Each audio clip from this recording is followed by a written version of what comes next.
Ini pisah dulu ya, belum kita mulai ke sosok. Sebenarnya kalau kita lihat di Aceh ini sebenarnya sukunya itu ada 4. Ini kisah paham dulu. Baca ada suku lihat tuh orang asli orang Gayo. Suku 300 dilambangkan dengan Sultan Aceh pertama orang Gayo, Sultan Johansyah di Lubak Timala. Yang kedua suku Jasandang, orang India, yang kawan-kawan saya semua pilih tahu, yang saya jadi sekjen paling malu dulu. Itu dari India, kan? Yang ketiga suku Lubate, itu yang campur, Padang ada, Bugis ada, Jawa ada.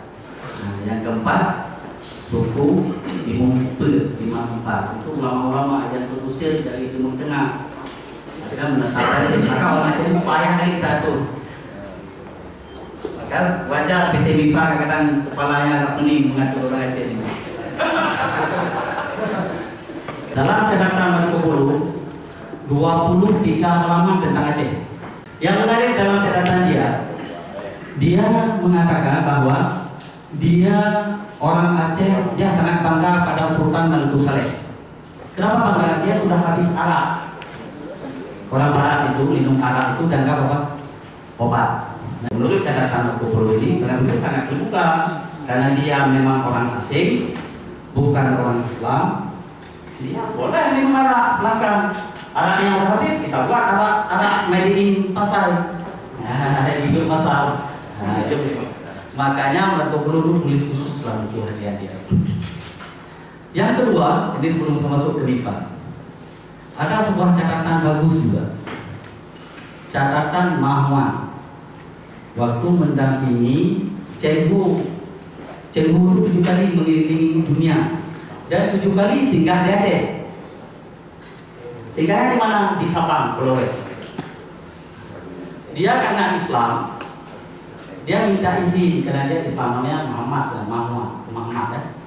Nah, karena Islam, dia tanya kepada penduduk Sabang, siapa raja di sini? Tetapi penduduk Sabang tidak banyak, tidak sebesar sekarang, 30 orang saja. Ke-30 orang ini mengaku dirinya raja.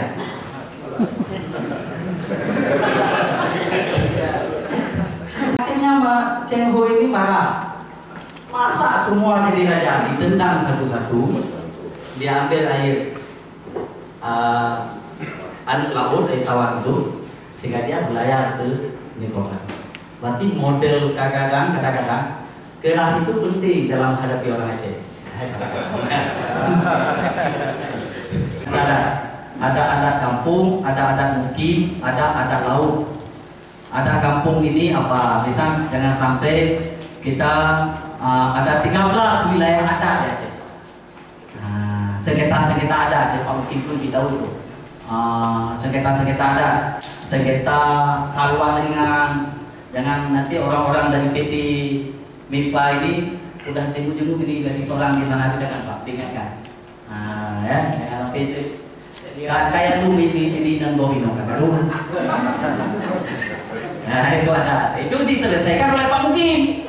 Nantinya kalau ada misalnya anggota daripada PT MIPA bermasalah dengan orang kampung, itu Pak Mukim sebagai kepala adatnya, namanya adat Mukim, selesaikan kalau kena. Ada juga kena ada kampung. Ada sengketa laut misalnya, ada laut, ada masalah tahu ini berkelahi di laut. Nah, ini kemudian nanti diselesaikan oleh Panglima Laut. Sejak 22 Maret 2010 ada deklarasi Melabu.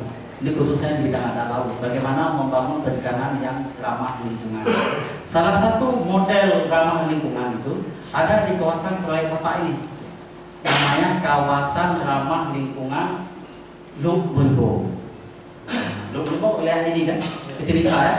Nah, itu nanti walaupun saya tidak tahu orang wilayah Luk Benbo datang ke sini, itu bisa menjadi bagian daripada binaan kita Pak. Karena mereka satu hal yang menarik dari kampus ini, Luk Benbo ini. Yang kewenangan kelola Laut Aceh. Salah satu contoh sahabat adalah Luk Benbo ini di kawasan proyek daripada PT MIPA ini. Mudah-mudahan ke depan nanti kita bangun kerjasama yang